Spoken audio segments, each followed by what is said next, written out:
Bom dia, boa tarde, boa noite. Não sei quando estão assistindo o vídeo ou ouvindo o episódio do podcast. A gente tem uma pequena pausa, mas está voltando agora para terminar o curso, né? As próximas 4 aulas vão ser sobre a inserção política do Brasil no Império Lusitano e as transformações que essa inserção vai conhecer. Então, na aula de hoje, é uma aula mais estrutural, mais longa, a gente vai tentar pensar essa inserção ao longo dos séculos XVI e XVIII. Quais eram as instituições políticas que através das quais se desenrolava a relação entre Portugal e a América Portuguesa, e quais eram as possibilidades e limites dessa interação. Possibilidades de participação política, possibilidades de influência, os caráter dessa interdependência, né? Pensar, era o Brasil um polo subordinado que era fadado a fazer tudo o que a metrópole queria, ou era a coroa portuguesa fraca e incapaz de impor sua autoridade? E aí, exagerando dois polos historiográficos aqui.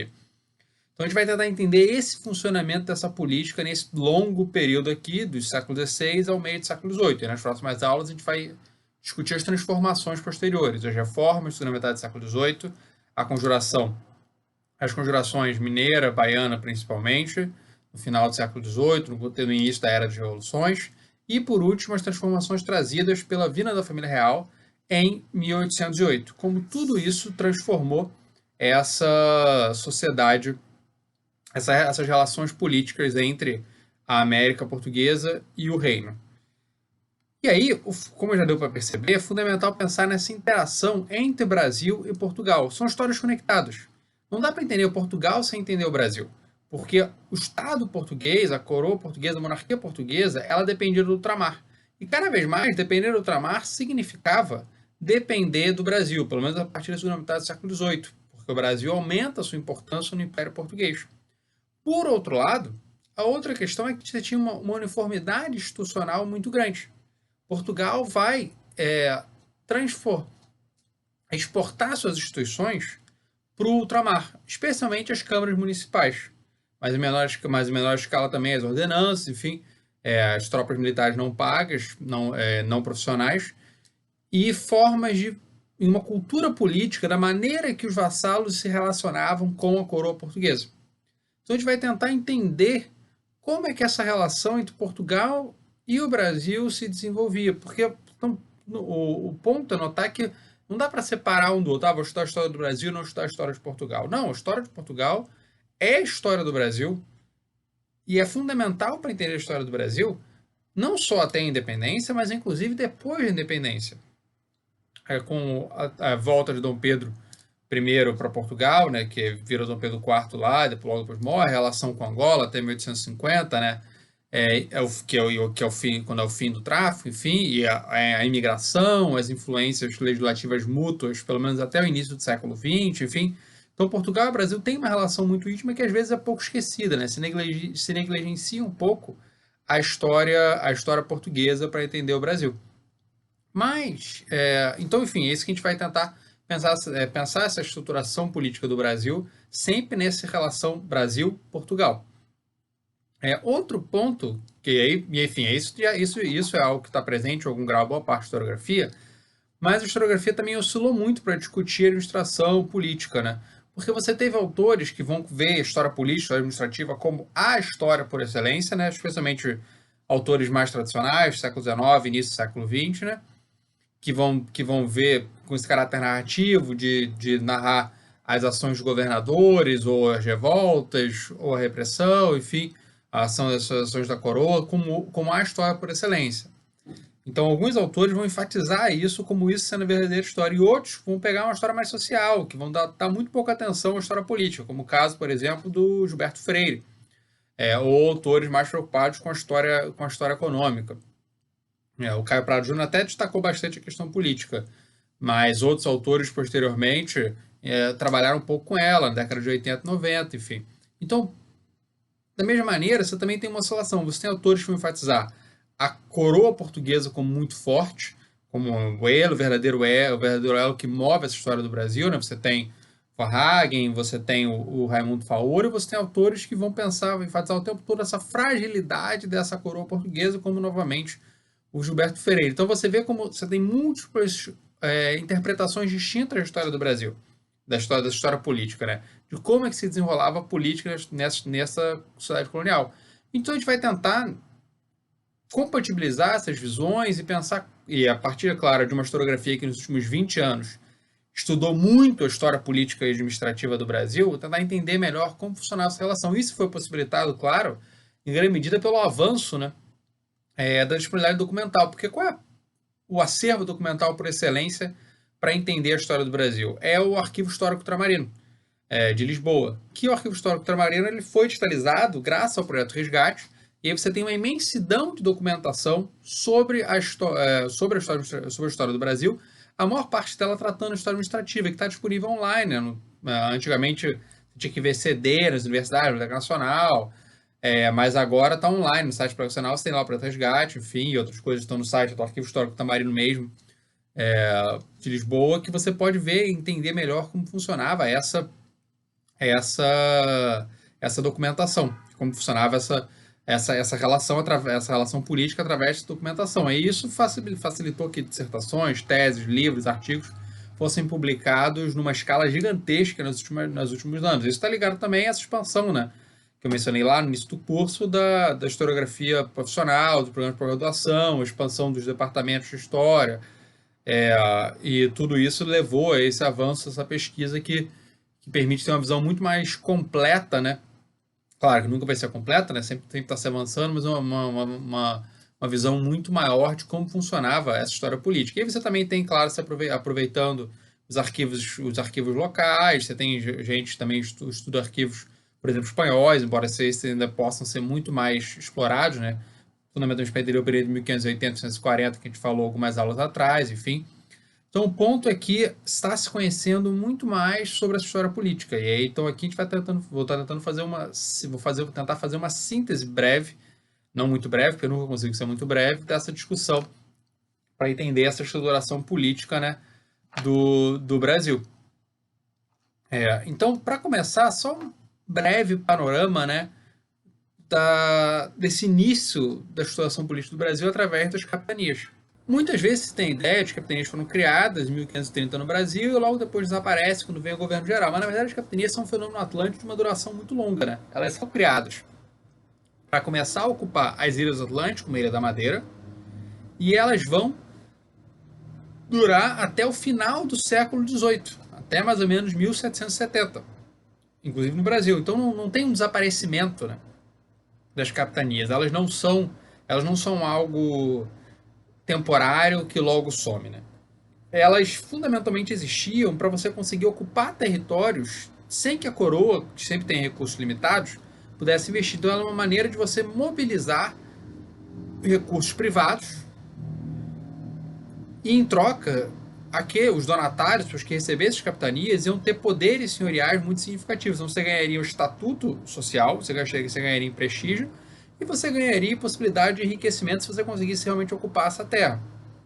Provavelmente as capitanias não foram tão lucrativas para a maioria dos donatários, mas foram para alguns, né? Tanto que você vai ter disputa na justiça por muito tempo, na justiça portuguesa, com tentativas, quando a coroa tenta recuperar algumas donatarias a partir da segunda metade do século XVII, primeira metade do século XVIII, você vai ter longas disputas judiciais sobre essa questão, porque os donatários às vezes não querem aceitar ou querem recursos maiores. Você vai ter gente comprando donataria, né? Enfim, você tem, por exemplo, o Francisco Gil Coutinho, acho que é esse o nome dele, um senhor de engenho baiano, que vai comprar a donataria do Espírito Santo no final do século XVII por um valor bastante elevado. Dá para comprar alguns engenhos com os seus escravos com o valor que ele comprou a donataria do Espírito Santo. Ele faz isso pelo prestígio, mas também imagino que ele tivesse alguma perspectiva de enriquecimento com isso, né? De recuperar pelo menos uma parte desse investimento, né?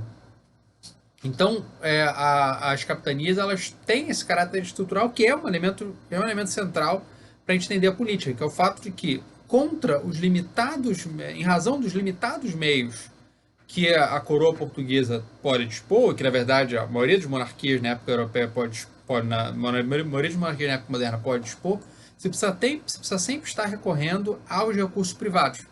E como você não pode forçar essas pessoas a lhe dar esses recursos, porque isso implicaria uma expropriação, implicaria conflitos, poderia dar uma série de resistência por parte da elite, você tem que ter algum incentivo positivo para fazê-las investir.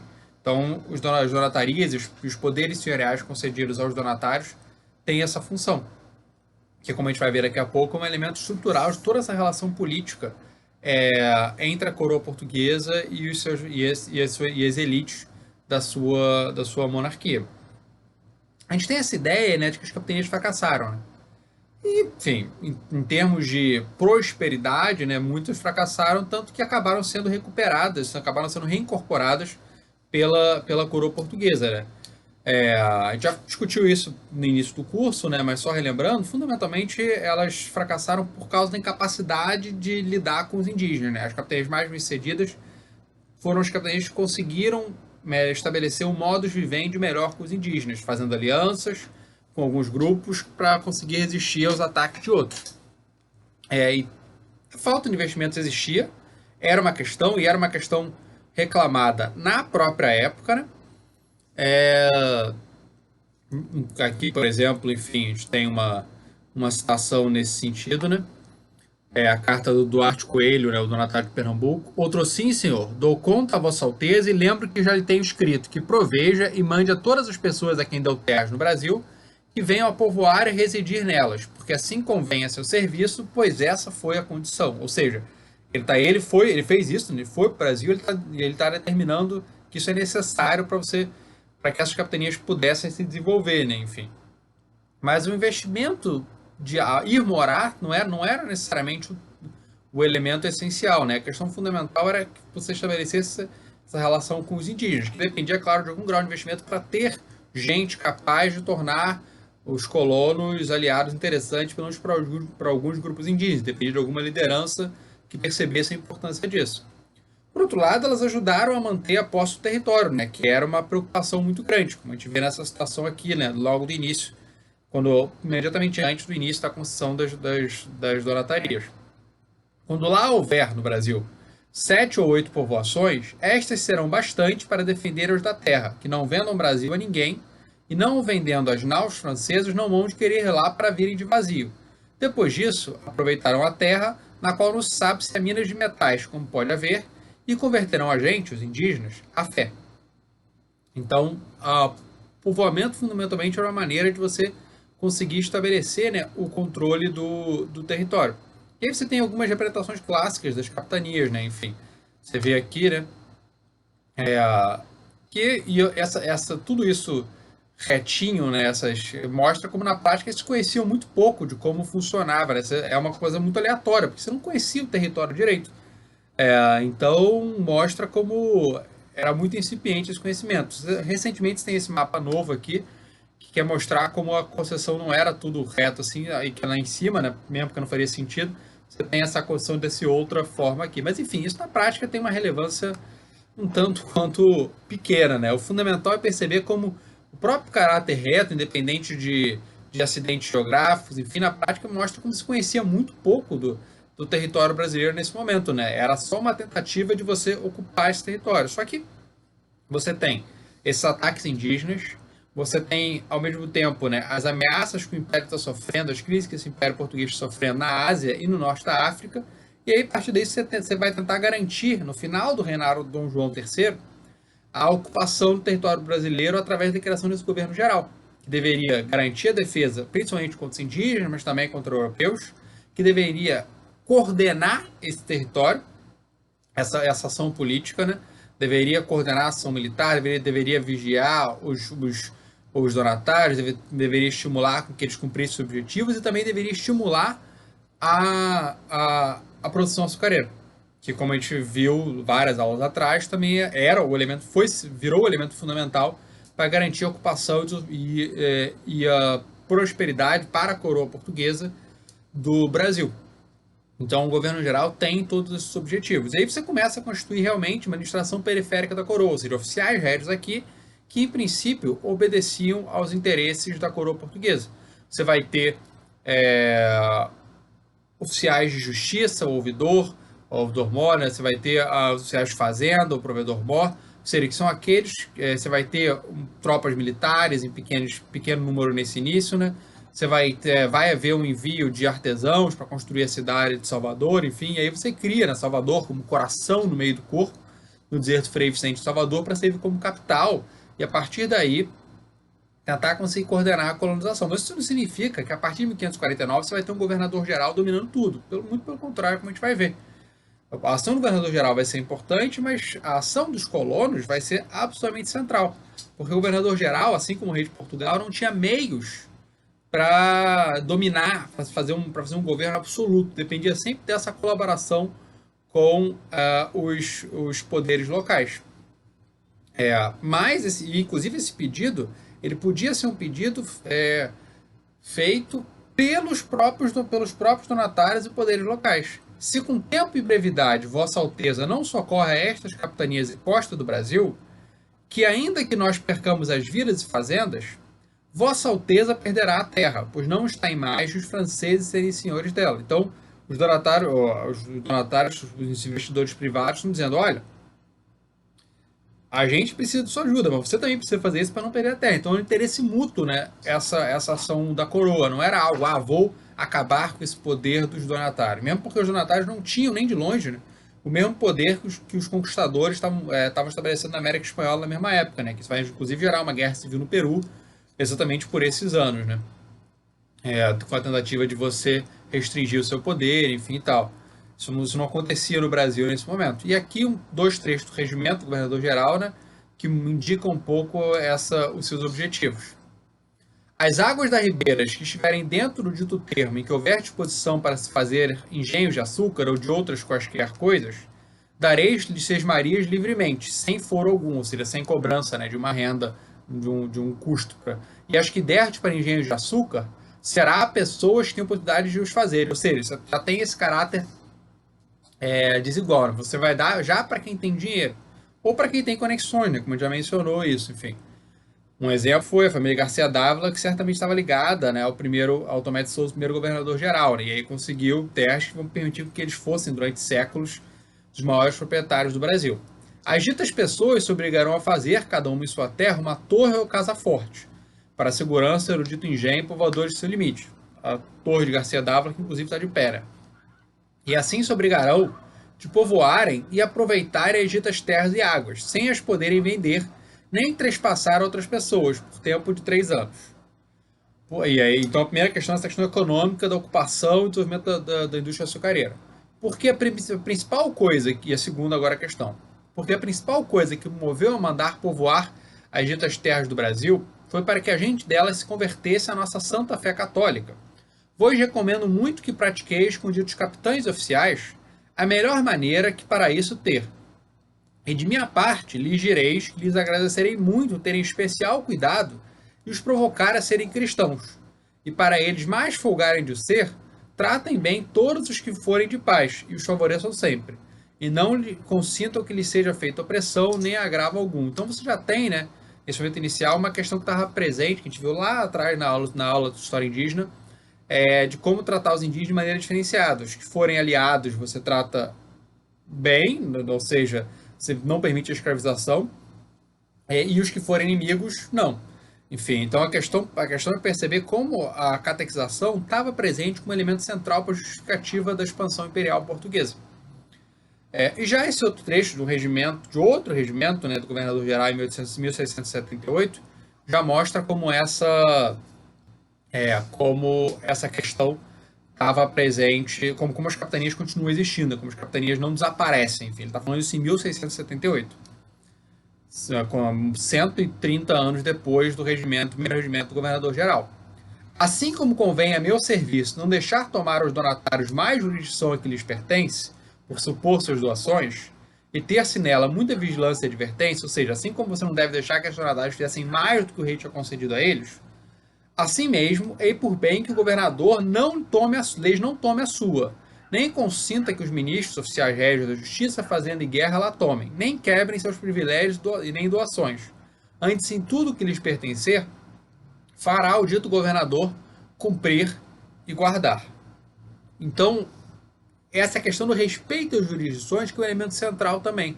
O governador, o rei, não deviam agir de maneira absoluta, a ideia de absolutismo, né? fazendo tudo o que quisessem. Você tinha obrigações que deviam ser cumpridas. A ideia é de que cada setor, cada agente tem jurisdições que devem ser respeitadas.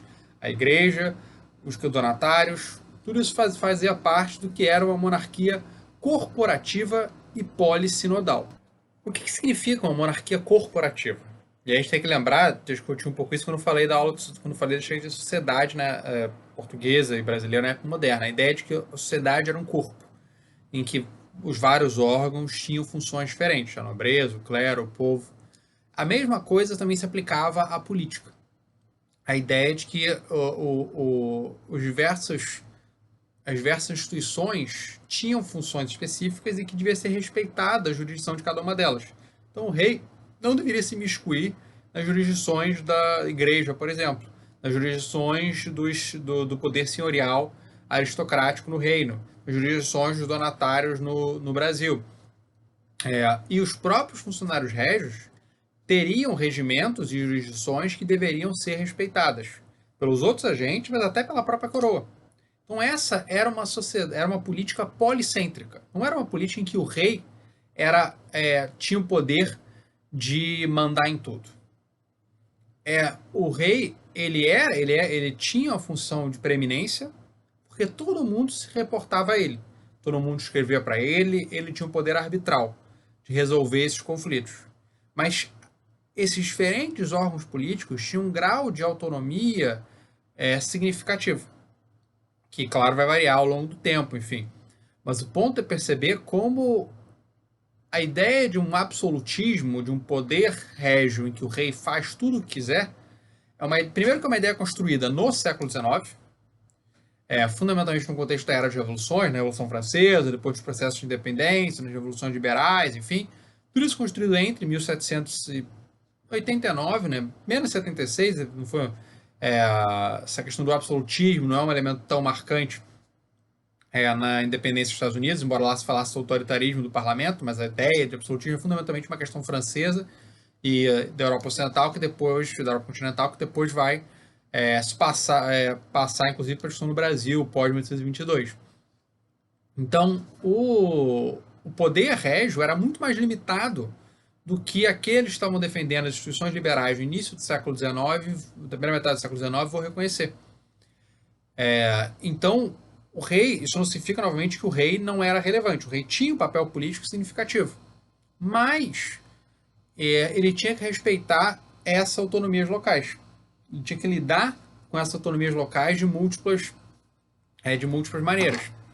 Então, e os oficiais régios se aproveitavam disso, porque a capacidade de controle desses régios muitas vezes era limitada, porque, especialmente a distâncias muito longas. Como é que você controla, por exemplo, alguém que está no Brasil, enfim? Como é que você consegue controlar alguém que demora meses para você ter uma notícia dele e que demora meses para você conseguir responder a ele também? Então, a distância tinha um papel também de ampliação da autonomia. Claro, isso não significa que você não pudesse ter alguma forma de controle. Inclusive porque depois esse funcionário régio podia seguir na carreira, então ele dependeria do rei para obter benesses e obter outros cargos, enfim. Ou ele podia perder o cargo em casos muito extremos, ou ter sua ocupação no cargo que ela fosse limitada no tempo, né? Em vez de ficar 4 anos, ficasse 2, em vez de 3, ficasse 1,5, enfim, você tem esses casos assim, mais raramente. Mas o ponto é que esses oficiais régios, eles contavam com uma certa autonomia, embora eles também se vigiassem entre si e fossem vigiados pelos poderes locais, né? Enfim. Mas o ponto é que o rei não conseguia controlar todos de maneira diretamente para justificar para que fosse necessário justificar essa ideia de absolutismo, né? O rei tinha limites e os agentes da própria época conheciam isso. Daí, por exemplo, uma citação famosa, né, do padre Antônio Vieira, nosso conhecido já, num sermão de 1653. A sombra, quando o sol está no zênite, né, no meio-dia, no topo, né, do céu, é muito pequenina e toda se vos mete debaixo dos pés. Mas quando o sol está no Oriente, ou no ocaso, ou seja, na Ásia ou na América, essa mesma sombra se estende tão imensamente que mal cabe dentro dos horizontes. Assim, nem mais nem menos, os que pretendem e alcançam os governos ultramarinos. Lá onde o sol está no zênite, a corte de Lisboa, não só mexe nas sombras debaixo dos pés dos príncipes, dos reis, senão também dos seus ministros. Mas quando chegam aquelas Índias, onde nasce o sol, a Ásia, ou a estas, o Brasil, a América Portuguesa, onde se põe, crescem tanto as mesmas sombras que excedem muito a medida dos mesmos reis de que são imagens.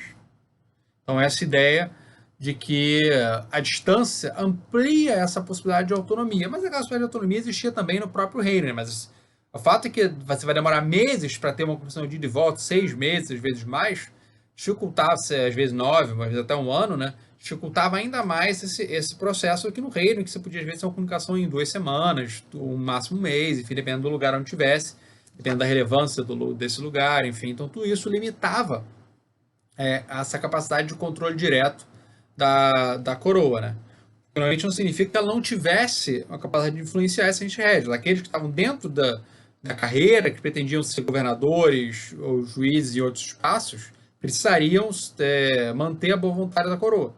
Ao mesmo tempo em que precisavam, né, eles eram vigiados pelos agentes locais, se fossem oficiais aéreos ou poderes ou das elites, as oligarquias regionais. Então, o ponto é de perceber como você tem conflitos o tempo todo, né? Exatamente por causa dessa relativa autonomia, né? Você tem conflitos do governador com o ouvidor, do governador com o provedor da fazenda, do governador com os poderes com a Câmara Municipal, da Câmara Municipal com o ouvidor, da Câmara Municipal com o provedor da fazenda. Todo mundo está entrando em conflito o tempo todo. E quem que resolve essas coisas? O que acontece? Todo mundo escreve para o rei e o rei que vai tomar a decisão. E é interessante perceber que você não tem um grande plano durante séculos, né? As decisões são muito cotidianas, muito casuísticas, no sentido de que, olha, tem um problema que você tem que resolver nesse momento específico. Você não tem um grande plano de fortalecimento do poder régio ao longo de 200, 300 anos, 400 anos ou mais. O que você tem, na verdade, são respostas imediatas a questões urgentes. As decisões políticas, elas são determinadas pelos momentos específicos que elas estão vivendo. Claro, você pode ter um interesse, essas questões, essas respostas imediatas estão ligadas a questões estruturais, né? É claro que é interessante para o rei aumentar seu próprio poder, mas muitas vezes ele vai agir para limitar o poder de um oficial régio. Você tem alguns governadores ou ouvidores que vão, às vezes, tentar tomar poder dos agentes locais, que vão reclamar para o rei, vão reclamar do rei, e o rei vai tomar o lado deles. O rei não toma sempre o lado dos seus oficiais régios.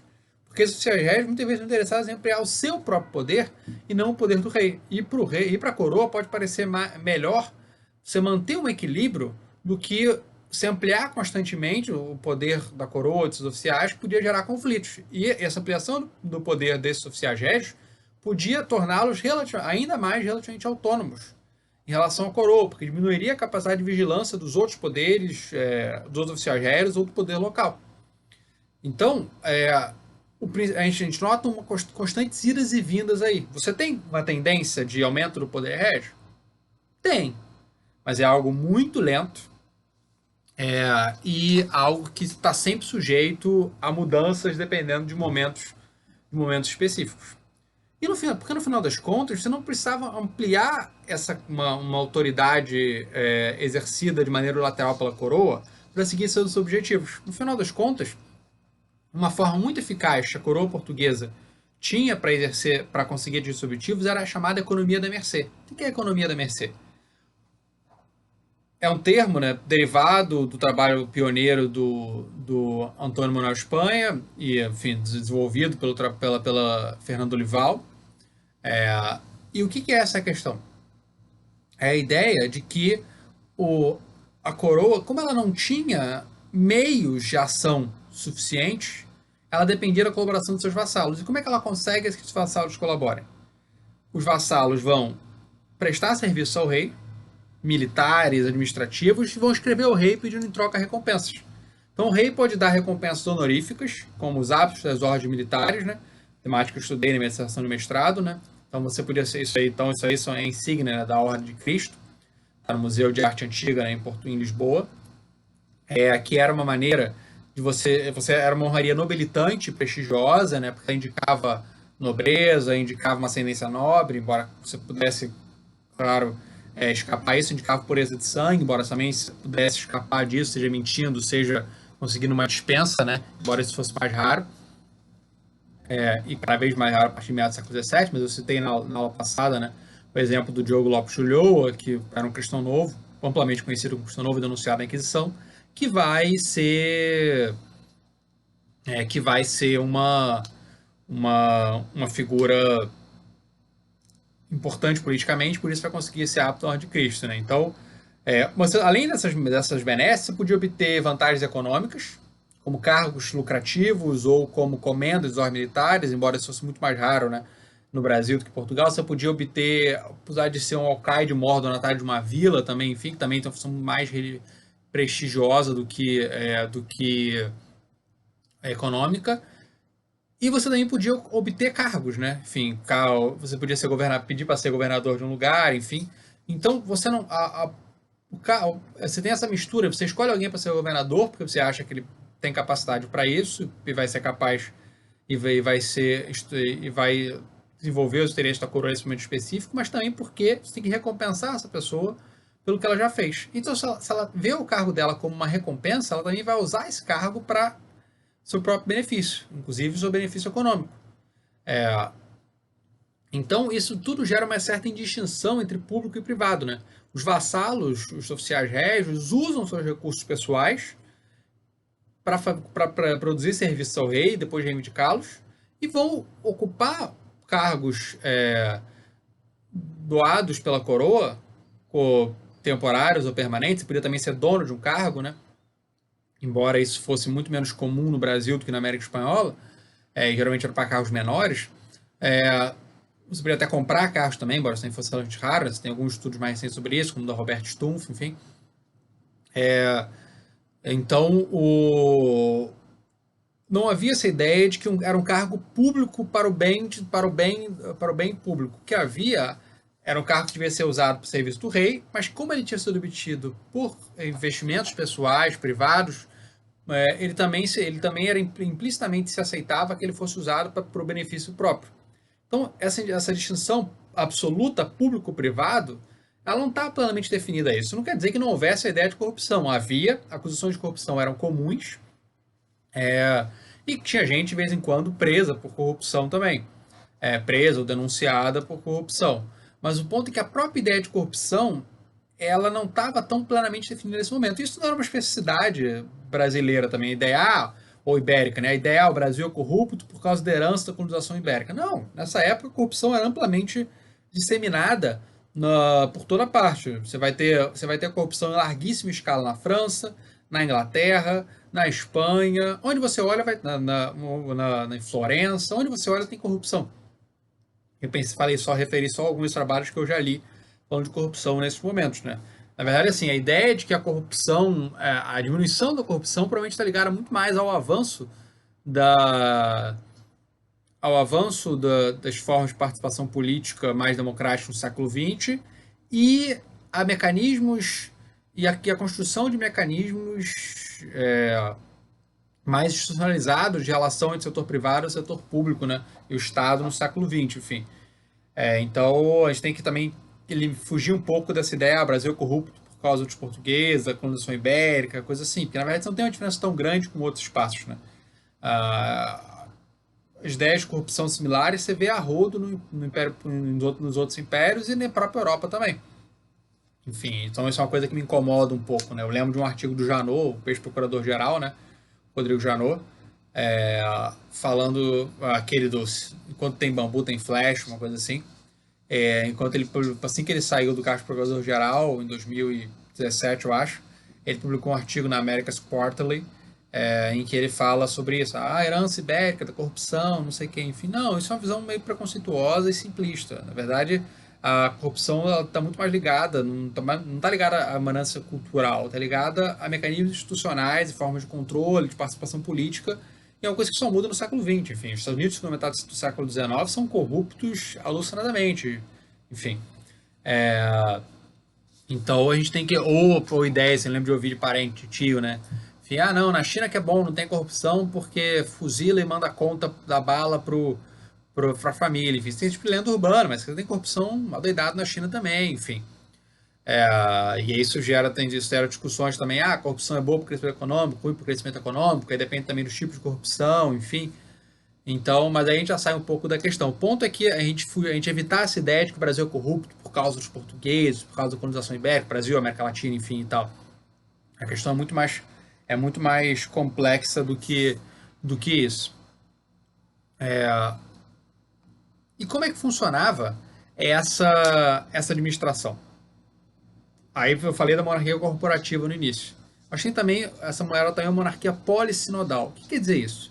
Você tem múltiplos conselhos, ou tribunais, como eram chamados na época, que vão lidar com várias questões. Então você tem o Conselho da Fazenda, criado em 1591, você tem o Conselho de Estado, você tem o Conselho das Índias, que era em 1904, depois foi depois da acaba em 1914.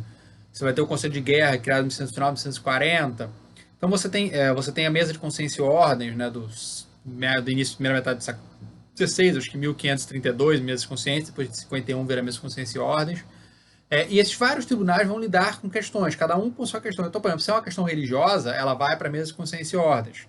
Se é uma questão econômica, que a maioria das questões coloniais eram pensadas como questões econômicas, iam para o Conselho da Fazenda. Se é uma questão ligada à guerra, podia ir para o Conselho de Guerra, embora isso aí você tem às vezes briga entre os conselhos, né? Se é uma questão de guerra no ultramar, vai ser ligada ao Conselho de Guerra ou ao Conselho Ultramarino? Se algumas disputas jurisdicionais sobre isso. Só que com a restauração portuguesa, você tem a criação de um novo conselho que vai ter uma função central para organizar a relação com as conquistas, com o ultramar, que é o Conselho Ultramarino. Você cria em 1942 e começa a funcionar em 1943. Por que ele é importante? Porque ele centraliza, de certa maneira, a relação com o ultramar, centraliza a comunicação. E aí você tem muito mais momentos, é possível identificar um diálogo mais intenso com o ultramar, porque tem gente agora cuja função é pensar na relação com o ultramar. Isso pode estar ligado à maior sobrevivência da documentação do Conselho Ultramarino do que com os órgãos anteriores, os embargos que lidavam com o ultramar. Os embargos do Paço, a mesa de consciência e ordens e o Conselho da Fazenda, né?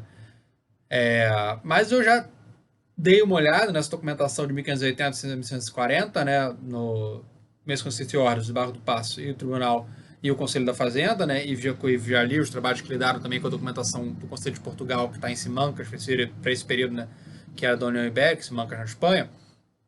E me parece muito evidente que, sim, você tem um aumento muito grande da comunicação pós-1940. E um dos motivos desse aumento da comunicação com o centro, por parte das conquistas, é exatamente o Conselho Ultramarino, que vai ter um órgão que vai receber essas comunicações, que vai respondê-las e que, por isso, vai estimular esse diálogo mais intenso, que é uma questão que a gente vai ver mais para frente nessa aula. Então, você começa a organizar um pouco mais, né, essa relação com as conquistas com o Conselho Ultramarino, mas ainda é algo muito, mas ainda é um tipo de relação um pouco complicada, porque você não tem, não, o Conselho Ultramarino ele mistura várias funções.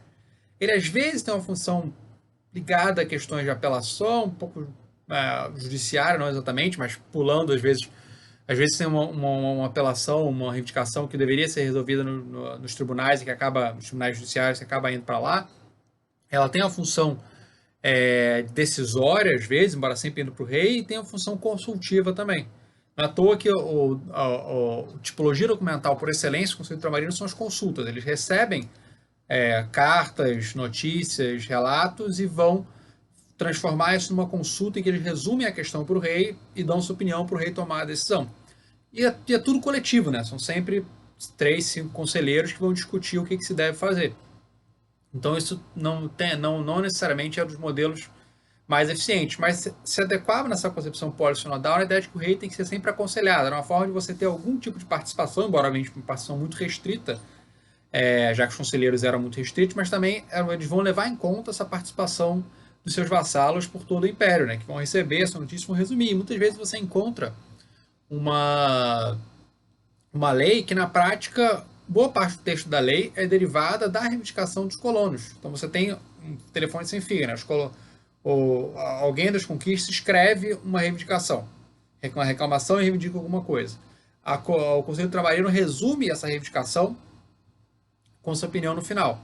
E aí, o texto dessa consulta é utilizado para fazer a legislação régia que vai ser publicada pela coroa portuguesa, né, e enviada, publicada ou não, não sei se vai ser publicada, mas vai ser enviada de volta para esses colonos. Então, nesse telefone sem fio, você vê como essas possibilidades de participação nessas várias instâncias, né? Então, a própria ideia de um absolutismo é muito complicada, mesmo porque a coroa tem limite, porque ela conhece, né, a sociedade, ela depende o tempo todo de ouvir essas informações, de receber essas informações por parte dos seus vassalos no reino e talvez ainda mais no ultramar, né?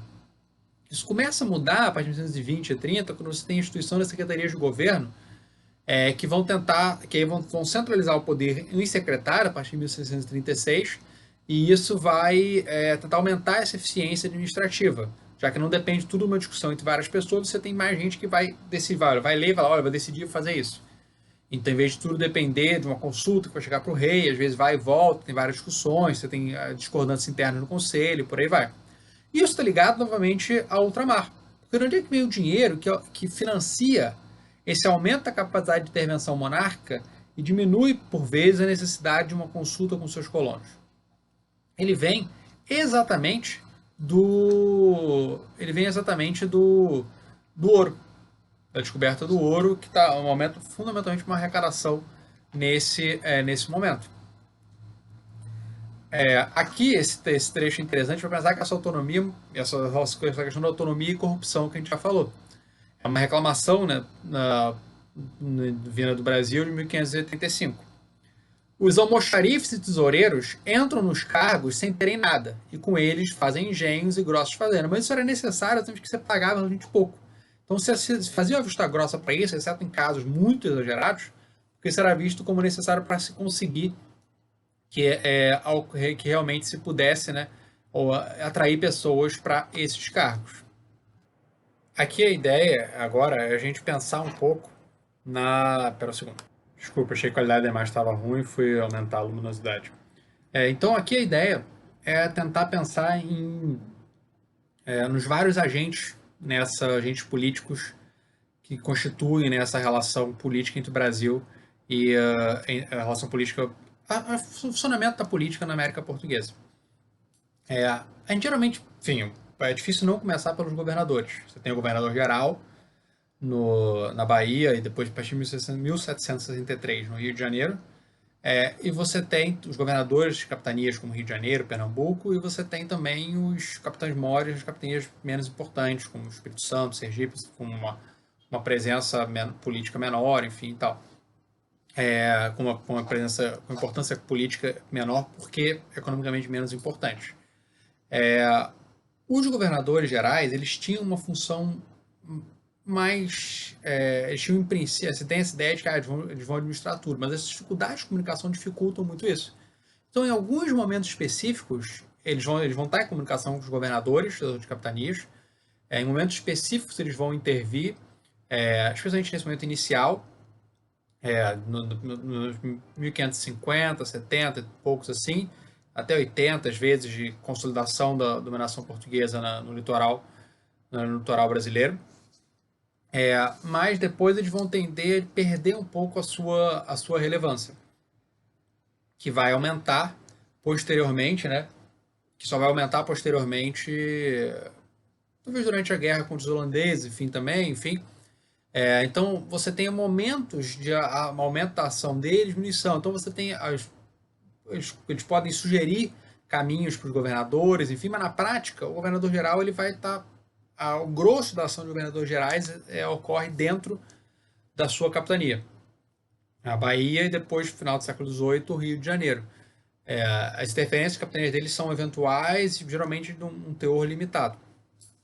Você tem, no final do século início do século XVII, uma tentativa de intervenção maior em Pernambuco, que era a do notarial, isso vai gerar conflitos, mas aí a própria coroa manda que eles fiquem na Bahia. Por que eles tinham que ficar em Pernambuco? Porque era economicamente mais pujante, até por ser mais próximo do reino também. Mas provavelmente por ser fundamental, por ser economicamente mais pujante. Mas a coroa, em vez de querer que eles fiquem lá para eliminar o poder dos donatários, quer que eles fiquem em Salvador. Então isso mostra como a gente não pode sempre pensar que a coroa está autorizando toda a ação dos seus representantes no ultramar. Os governadores, na imensa maioria dos casos, eram de origem nobre. Quanto mais importantes, mais fidalgos eles eram. Então, um governador da Bahia no século XVII, ele certamente ia ser alguém nobre, e no Espírito Santo, na mesma época, provavelmente não. Vai ser um soldado, alguém que vai não, ter uma experiência militar, enfim, mas não é alguém de uma família nobre portuguesa. Então você vê uma diferença muito grande entre as capitanias. E então cada governador que é escolhido depende de acordo com as pessoas, com a sua relevância econômica e política de um lugar em cada momento específico. Então no século XVIII, por exemplo, cada vez mais todos os governadores do Brasil vêm do reino. Você tem muito pouco espaço para os colonos, enfim. E quanto mais importante eles ficam, mais aristocratizante é a seleção. Então você tem condes, marqueses, e aí a questão do vice-rei, né? Então você tem o primeiro vice-rei no Brasil em 1840, que é o Marquês de Montalvão, que é depois de 1841, porque ele é visto como alguém próximo, possivelmente próximo da monarquia do Filipe III de Portugal, que não era mais Filipe III de Portugal, né? Filipe IV de Castela, porque a família, parte dos parentes dele tinham passado para lá, ele tinha uma relação próxima com a corte de Madrid, por aí vai. Você tem o segundo vice-rei, o Conde de Óbidos, e depois, a partir do terceiro vice-rei, quarto, você já é no século XVIII, 1914, Marquês de Angejo, enfim, você tem uma ligação, constantemente os governadores gerais passam a ser chamados de vice-reis, que é um indicador desse aumento da importância política derivado do aumento da importância econômica que o Brasil assume no século XVIII. Quase todos tinham experiência militar, os governadores. Tem alguns poucos casos, experiência jurídica, como Mendes Sá, né, que foi governador de 1558 e 1572, mas a imensa maioria eram de experiência militar, porque essa era considerada as principais funções e porque essa era a atividade por excelência dos aristocratas, né, dos nobres, dos fidalgos, que era a atividade militar. Então, também a experiência deles iria ser maior e a origem social teria que ser melhor, dependendo de acordo com a capitania. Uma coisa era ser governador da Bahia, ser vice-rei do Brasil em 1130, outra coisa era você ser governador do Maranhão, que era uma área menos importante nesse momento, enfim. Então isso varia bastante de acordo com a época. Por que esses caras aceitavam vir para o Brasil? Muitas vezes reclamavam muito de vir para o Brasil, né? Especialmente para áreas mais remotas, como Mato Grosso. Enfim, Mato Grosso você demorava meses para chegar, uma viagem de meses, de 1 mês e meio, 2 meses para o Rio de Janeiro, né? E depois, às vezes, podia ser uma viagem de até 7 meses para chegar no Mato Grosso, porque você não tinha um caminho preciso, você ia pelo rio, mato, e por aí vai, lidava com índio, enfim. Por que esses caras aceitavam isso? Porque o serviço ultramarino era fundamental para a reprodução social do grupo. Eles eram serviços, através de serviço à coroa, que eles obedeciam benesses, obtinham benesses, por exemplo, mercês régias, comendas, a renovação dos seus privilégios nas gerações seguintes, e também, embora isso seja muito difícil de determinar o quanto, né, também obtinham recurso através da corrupção, a qual geralmente se fazia vista grossa, né, enfim. O grande exemplo é o Dom Lourenço de Almeida, em Minas, né, na década de 1820 até 1932, enfim, que aparentemente foi alguém que voltou com uma imensidão, uma riqueza gigantesca das Minas Gerais, graças ao contrabando de ouro, diamantes e uma série de outros negócios que não eram permitidos, mas que todo mundo sabia quando ele. Todo mundo se rumorejava, né? Tinha vários boatos sobre essas atividades dele quando ele volta para Lisboa na década de 1730, né? Enfim. Então, como essa aristocracia não tinha capaz de se reproduzir economicamente através de recursos de suas terras, uma diferença para a aristocracia inglesa, ela dependia mais do que a aristocracia inglesa do que já se chamou de propriedade politicamente constituída. Então, por isso ela precisava desse serviço rei. E o serviço no ultramar, no Brasil, mas também em Angola, em menor escala, e até na Índia, que tinha um prestígio muito grande ainda, apesar da sua diminuição da sua relevância econômica, era central para a reprodução da maioria das famílias. Não as maiores, os mais importantes, que é sei lá, o top 3, top 5 das famílias mais importantes de Portugal, não precisavam necessariamente ir para o ultramar, mas todo o resto precisava ir para o ultramar e era essencial para elas. Então, isso mostra como o Brasil também era essencial para a reprodução dessa elite portuguesa, né? Essa elite portuguesa não se reproduzia de maneira adequada, né, sem as possibilidades de ganho simbólico, político e econômico que o ultramar fornecia a elas, né? Esses caras estavam geralmente por pouco tempo, geralmente em 3 a 6 anos, embora alguns ficassem até 15, enfim. A média era em torno de 4. 4.4.2, uma coisa assim. Então eles ficavam pouco tempo. E eles não deviam conhecer muito bem. Mas o que eles vão fazer para conseguir governar então? Eles vão estabelecer alianças com poderosos locais, ou planos com pessoas que localmente conheciam como a dinâmica política da região, as características como o governador poderia agir. E às vezes levava a conflitos, né? Um caso clássico que deu origem ao livro da Ana Maria Miranda, Boca do Inferno, foi o assassinato do alcaide-mor Francisco Teles Menezes, em 1182, né? Que é 82, acho que foi 82, enfim. Não, no início da década de 1980, ele vai ser assassinado e ele, por ser alguém, e era alguém muito próximo do governador, o chamado Braço de Prata, porque ele tinha perdido o braço na guerra contra Castela, na guerra da restauração portuguesa. E aí o governador vai ficar com raiva, enfim, porque esse cara, na verdade, tinha uma série de conflitos com elites locais. Então, esses conflitos com essas elites locais vão dar origem ele vai, ao escolher alguém que tem uma série desses conflitos, isso vai gerar problemas para ele, porque ele vai acabar sendo indiretamente alvo desses embates políticos localmente. Mas também essas alianças eram essenciais para ele conhecer um pouco melhor. E podia ser alianças não só com elites locais, senhores de engenho, mineradores, grandes comerciantes, podia ser alianças também com, por exemplo, juízes, oficiais réis que estivessem lá há mais tempo, enfim. Então, além disso, muitas vezes eles tinham parentes que tinham servido. Um parente pode dizer, olha, tal pessoa pode ser alguém bom, enfim, pode ser alguém que você pode manter contato. E os colonos sabiam disso. Você tem umas poucas cartas particulares sobreviventes que falam, por favor, me recomende para fulano de tal. Exatamente porque fulano de tal era alguém que conhecia o possível novo governador e então essa elite local podia estabelecer alianças com ele. Então, essas redes administrativas, uma memória administrativa que não era só individual, né, porque esses governadores todos são primos, parentes, conhecem gente, enfim e tal, isso ajuda também a essa governança. E o papel central dos governadores era como fonte de informações para a coroa. Eles escrevem muito e o tempo todo para a coroa, contando o que está acontecendo. E a coroa precisa deles, porque como é que a coroa vai saber o que está acontecendo no Brasil, no Rio de Janeiro, na Bahia, em Pernambuco? Ela precisa que os governadores escrevam. Então essa é uma das principais funções dos governadores, contar para o rei o que está acontecendo aqui.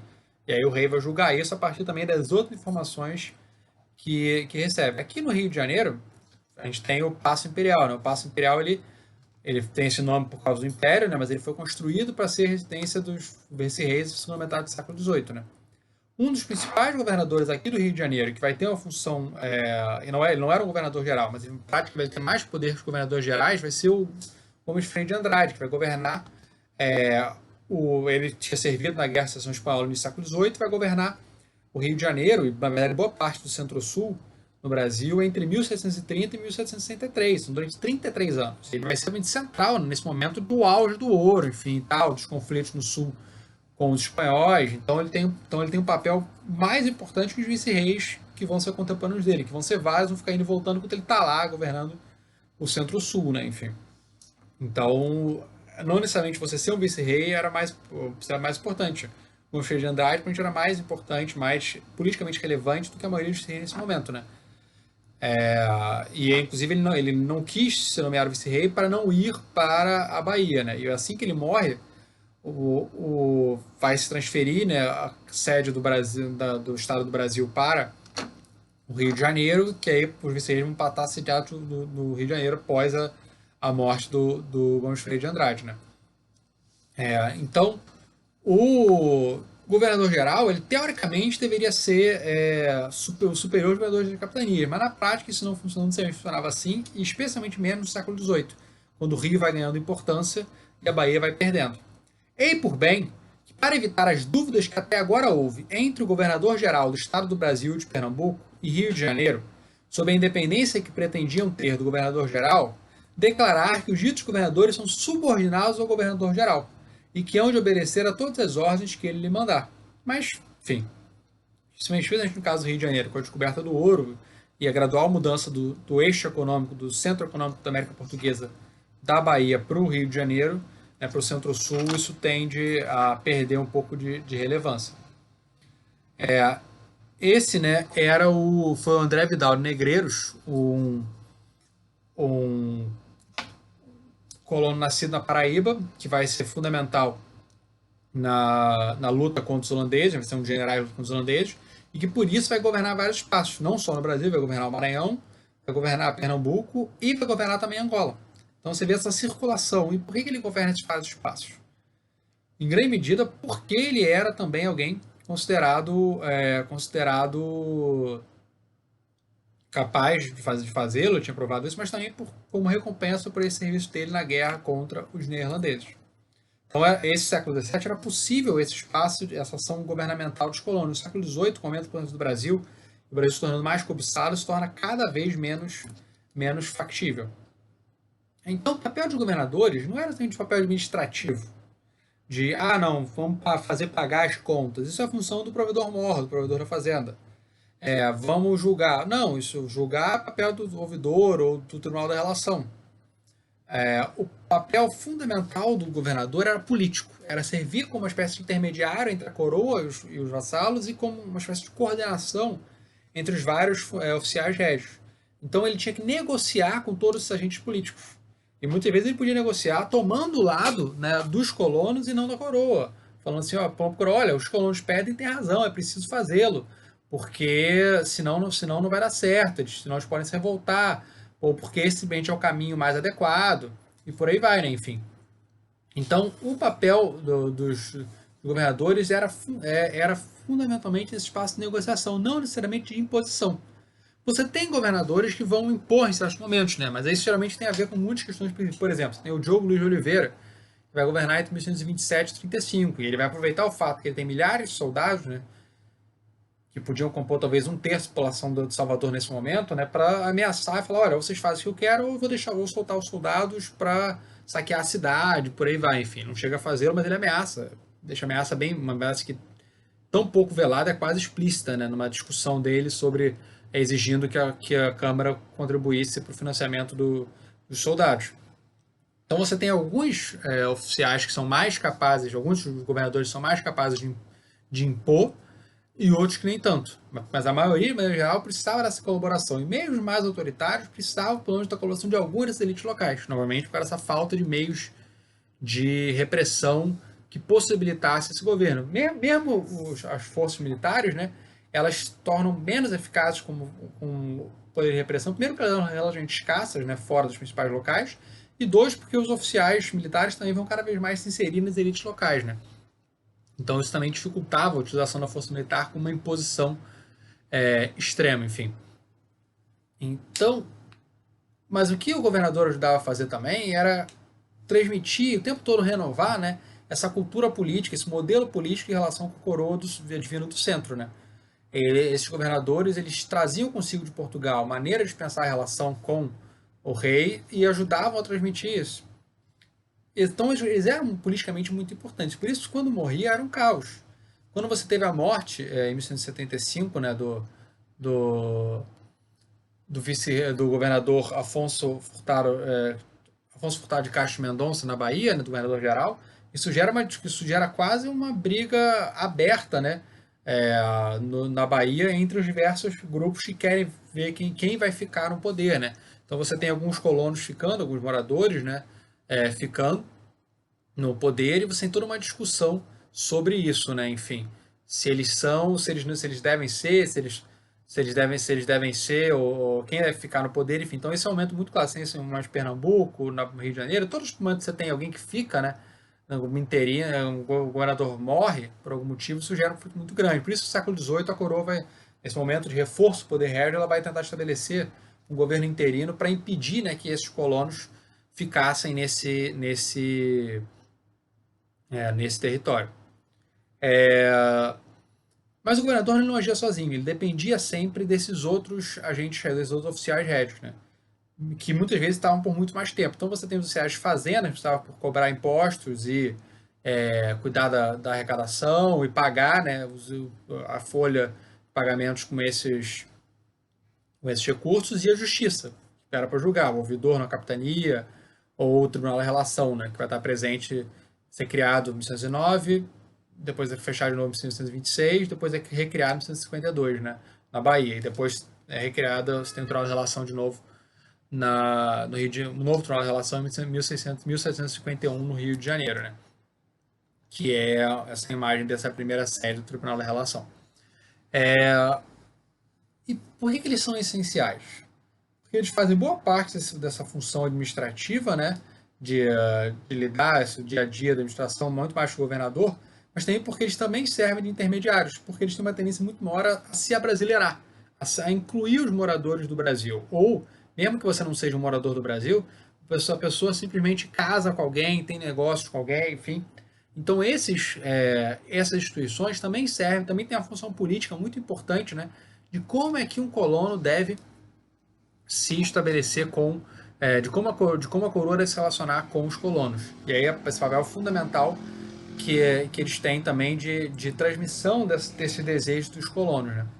Você tem, como eu falei, alguma venda de ofícios, né, e alguma propriedade, mas geralmente não dos principais. Né? É realmente raro que alguém fosse dono de um ofício muito importante. Né? Geralmente eram donos de ofícios menores, como escrivão da Câmara Municipal, por aí vai. Mas isso não significa que você pode receber como recompensa por um serviço. Por exemplo, esse Diogo Lopes Júnior que eu citei, o filho dele vai receber o cargo de provedor-mor na fazenda por causa dos serviços dele. Mas era muito mais difícil que ele obtivesse, né, que esse serviço ficasse na família eternamente, como às vezes acontecia, né? Isso não acontecia nos tribunais de relação, diferente dos, dos tribunais da audiência na América Hispânica, né? Sendo que eles vão ser, a partir do meio do século XVIII, quase completamente dominados pelos crioulos, né? Pelos colonos, pelos naturais desses lugares. Enquanto no Brasil, não. Você vai ter esses naturais do Brasil, mas sempre vão estar em número menor do que os portugueses. O que não significa necessariamente que eles fossem identificados como metrópole. Às vezes eles vão viver durante décadas ali e vão casar e ficar por ali mesmo, né? E todos esses oficiais vão ter uma condição independente com a coroa. Não era só o governador que falava com a coroa. O provedor falava com a coroa, o ouvidor geral ou o juiz da relação falavam com a coroa. E por que isso era importante? Porque cada um deles podia se controlar mutuamente, né, nessa relação com a coroa portuguesa, né? Aqui, esse texto que inclusive eu passei para vocês, passei para os alunos, né, é interessante porque mostra o papel que a justiça tem, né? Como, no final dos contos, não se quer extinguir a tribunal da relação. Isso é uma coisa interessante que vai e vem. Antes você pede que se extinga o tribunal, depois você pede que se recrie, depois que se recria, pede que se extingua de novo. Tudo uma discussão porque depende muito dos interesses específicos de cada momento. Por isso que é difícil dar aula disso, é difícil escrever sobre política, porque tem muito aquela coisa muito específica que você fica pensando como é que eu transformo isso numa questão de interesse geral, né? Enfim, por isso é uma questão que eu tenho que... Metade da minha tese, um estudo que eu não publiquei até hoje, é que eu tenho que reescrever os 3 capítulos sobre política completamente, transformar para a gente num capítulo só, muito mais sintético, né? Sua Majestade tem a obrigação de manter a seus vassalos em justiça, porque no Estado do Brasil não havia, nem podia haver, não podia haver justiça, havendo um só ouvidor geral. Se os governadores, seus secretários e criados, havendo relação, à vista dela cometem tantos excessos quanto são notórios, que farão não havendo? Ou seja, o Tribunal da Relação servia como uma espécie de contraparte para balancear o poder do governador geral. E por isso estão reclamando. Não deu certo e isso acabou com a relação, com a ideia de que o dinheiro que financiava a relação devia ser usado para financiar as forças militares que iam estar em Salvador depois da sua reconquista, né, e expulsão dos neerlandeses no ano anterior. Mas você tem o poder local também. As câmaras municipais, principalmente. As câmaras municipais, elas tinham uma função de regulação econômica cotidiana local. Né? Muitas vezes elas vão estar regulando a venda de carne, de comida, o pequeno comércio urbano, a ação dos artesãos, mas às vezes elas também podem intervir na economia de exportação, como em alguns momentos tentando determinar o preço do açúcar, né? Quando você tem um embate entre os produtores e os produtores e os comerciantes. Isso provavelmente, isso aí, a importância desse papel de ser capaz de intervenção na economia de exportação parece ter variado, parece ser maior no Rio de Janeiro do que na Bahia e em Pernambuco, mas talvez não tão maior, talvez não fosse tão grande nem no Rio de Janeiro, porque afinal de contas, se você botasse um preço muito grande, ninguém ia comprar, né? Enfim, tem que ter uma racionalidade econômica para os comerciantes pudessem comprar. Então, talvez ainda mais importante que esse papel de regulação econômica era o papel deles como porta-voz das elites coloniais. Vão ser esses, né? Vão ser as câmaras municipais que vão o tempo todo falar com a coroa, que os senhores de engenho, enfim, as elites de cada região estão querendo, os mineradores nas minas, enfim, o que, que se quer. Ou, os comerciantes passam a entrar também nas câmaras. Então, eles têm o papel de negociação política o tempo todo com os governadores e com a coroa portuguesa. Então, essas instituições elas servem como um espaço por excelência também de negociação política. Eles chegar a um acordo, né? E claro, você vai ter uma série de embates também, mas muitas vezes se chega a acordos. E eles também vão, então, se comunicar o tempo todo com a coroa, e isso serve também de contraparte, de uma espécie, vai ajudar a balancear, né, esse papel fundamental que os governadores, os outros oficiais régios de comunicação com a coroa. Então, o governador fala uma coisa, mas se a Câmara fala outra, a coroa pode, vamos ver o que está acontecendo aqui, enfim e tal. E às vezes você tem, digamos, guerras de cartas aí, que ficam se discutindo, cada um falando uma coisa, tá mentindo, e por aí vai. Esse papel de porta-voz das elites, ela também faz com que elas constituam um discurso nobiliário coletivo, em que se fala, ó, nós, a nobreza de cada região, que eu falei na aula de sociedade, né? Então as câmaras têm esse papel social também de ajudar a transformar as elites, de aumentar a coesão nessas elites, porque um grupo adquire coesão quando ele tem um porta-voz capaz de falar por ele. A Câmara exerce esse papel para as elites locais, então ela ajuda a dar coesão para essas elites locais que também criam essa coesão a partir de casamentos entre si, por aí vai, né? Todo mundo se frequenta, é amigo, é parente, é compadre de outro, por aí vai, e tudo isso é, digamos, consolidado nesse discurso nobiliário coletivo. Então, as câmaras elas têm um modelo metropolitano, né? As câmaras municipais existem no Reino de Portugal, né? Só que no Brasil elas vão ser muito mais importantes. Por quê? Porque elas vão assumir mais funções e principalmente vão ter um raio de ação muito maior. Você tem 800 câmaras em Portugal. No Brasil você vai ter dezenas até o século XVIII. Aí talvez chegue a uma centena, coisa assim, não lembro o número exato agora. Mas o ponto é que o termo, a área que elas vão intervir é muito maior. E então elas vão por isso assumir mais importância. Além disso, essa necessidade de atuar como um freio, um contrapeso, né, ao papel dos governadores também provavelmente ajudou a aumentar essa importância delas. E a necessidade específica do século XVII, né? Isso também acontece no reino. Que foi o momento do papel fiscal das câmaras. Né? Quem que vai financiar os soldados para defender os lugares? Isso é especialmente evidente na Bahia, que eu estudei. São as câmaras municipais, né? Elas vão ter esse papel central no financiamento da defesa. Isso também acontece em Portugal, mas eu acho que no Portugal a interferência, a vigilância régia desse papel fiscal das câmaras talvez fosse um pouco maior, enfim. Mas tem que pensar um pouco mais sobre isso. Só que no século XVIII, né, quando a coroa vai ampliando a sua capacidade de intervenção, depois da descoberta da mineração e por aí vai, as câmaras perdem esse papel fiscal. E como todo órgão público sabe, você perder dinheiro significa perder influência. Você perde a possibilidade de desvio desse dinheiro. Enfim, como todo órgão não, como todo órgão, né? Órgão privado também. E o órgão privado vai querer perder acesso a dinheiro, né? Quando você perde acesso a dinheiro, você perde influência. Você passa a não poder influenciar nem um pouco, né, dessa dinheiro. Mostra também como a coroa passa a depender menos dessa ação do poder local como intermediário. Então, essa perda de poder fiscal no século XVIII também significa uma perda de relevância política das câmaras. No século XVIII, você também tem um momento da interferência com juízes de fora, que são juízes letrados, que vão passar a julgar os casos locais em vez de juízes ordinários, que compunham as câmaras, vão estar nas principais câmaras, e também servem como presidente das câmaras, também deviam vigiá-los. Mas esses caras também, na prática, não estabelecer relações locais. Né? Então, o juiz de fora não é necessariamente alguém totalmente infenso, resistente aos interesses locais, porque eles podem o tempo todo ser incorporados, né? Ser cooptados pelos interesses locais, pelo seu próprio interesse pessoal. Então, o meu ponto aqui é o tempo todo que a gente não perceba essa relação como uma coisa binária, absolutismo régio, autogoverno total, e que o tempo todo você tem essas múltiplas possibilidades de ação que vão variar de cada momento específico. Tem uma tendência geral de fortalecimento régio? Tem. Mas é uma tendência, novamente, com muitas idas e vindas, né? Outro órgão local, que vai ser ocupado pelos mesmos caras que estão na Câmara, seres locais, são as ordenanças. Às vezes tem essa ideia, não, o coronelismo no Brasil tem seu antecedente na Guarda Nacional, que é criada, né, em 1931, enfim, no Império. Mas, na verdade, a Guarda Nacional tem seu antecedente nas ordenanças coloniais, né, que desde o século XVII vão ser uma forma de organizar o poder político. Elas têm a função militar, mas a função militar muitas vezes perde importância para a função administrativa, né? Porque eles não recebiam salário, não eram tropas treinadas, faziam poucos treinamentos anuais, né?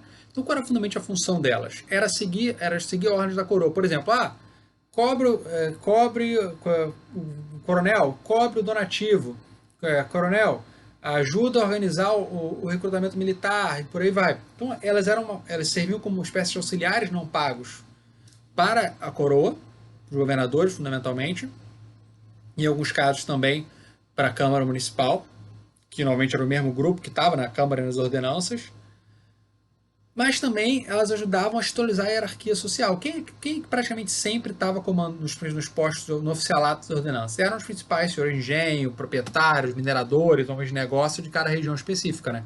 Então, novamente, você sempre tem uma relação muito grande entre o poder político e o poder econômico, né? Você não tem um filtro. Ah, não, quem tem o poder econômico não vai se dar o trabalho de exercer o poder político diretamente, né?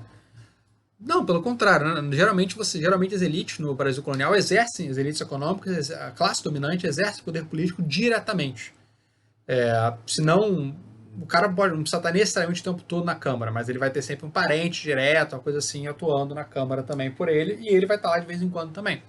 Então, você não tem um filtro que obscureça a relação entre poder econômico e poder político. Não, pelo contrário, os dois estão profundamente unificados no Brasil colonial.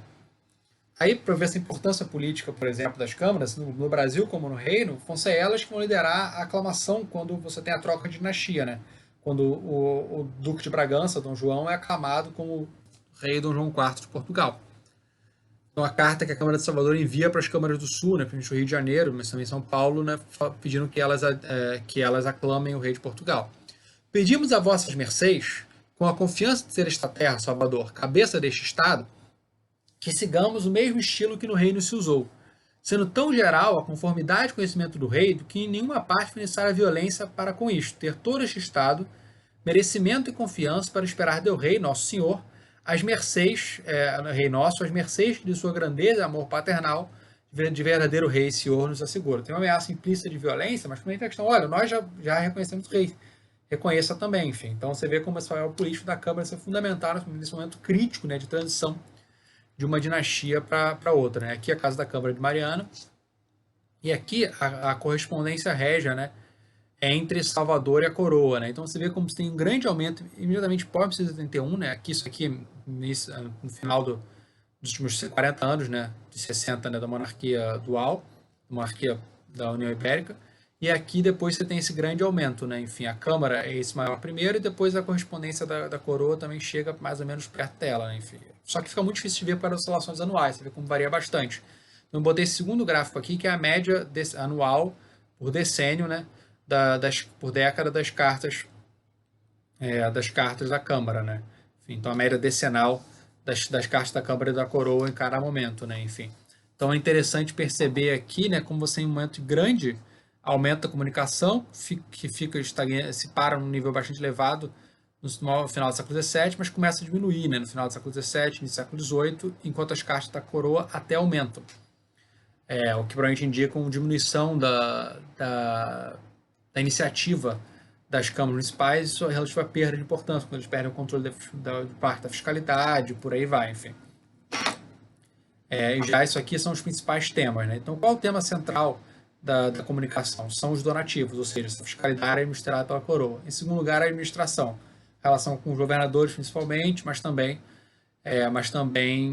com governadores, mas também com o provedor mora, outra relação e por aí vai. Depois, comércio atlântico, questões militares. Aí, finalmente, pedindo, olha, nós queremos que se mude tal coisa no funcionamento das frotas, tenha mais frotas, menos frotas, que se libere o comércio, o que não se permita, enfim. Então, esses pedidos variam muito. As questões militares, né? Diminui o número de soldados, ou diminui pelo menos o número de oficiais, e por aí vai. Então, isso mostra aqui os vários assuntos, né, que são tratados, e vários outros, né? Você tem os funcionários da própria Câmara, a questão da religião, como procissões, a produção açucareira ou de tabaco, né, que eu botei como exportação aqui, as mercês que a Câmara pede, as festas, por exemplo, festa da aclamação do rei, o que está acontecendo no Império, como, por exemplo, uma controlação pelo casamento, pelo nascimento de alguém, o que está acontecendo em outros espaços do Império, a fiscalidade régia, os impostos cobrados pela própria coroa. E você nota como um tema que parece muito pouco, isso aqui no caso da Câmara da Bahia, né, mas século XVII, mas vale para outros espaços, como se trata muito pouco de escravidão, né? Porque escravidão era uma questão fundamentalmente tratada, como eu já falei, tratada na relação senhor-escravo. Tu não precisava dessa negociação política sobre ela, né?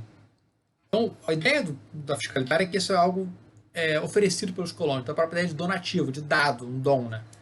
Mas muitas vezes não funcionava assim, né? Como a coroa, ela impõe que se cobre que se pague uma certa quantia, né? E a reclamação, por exemplo.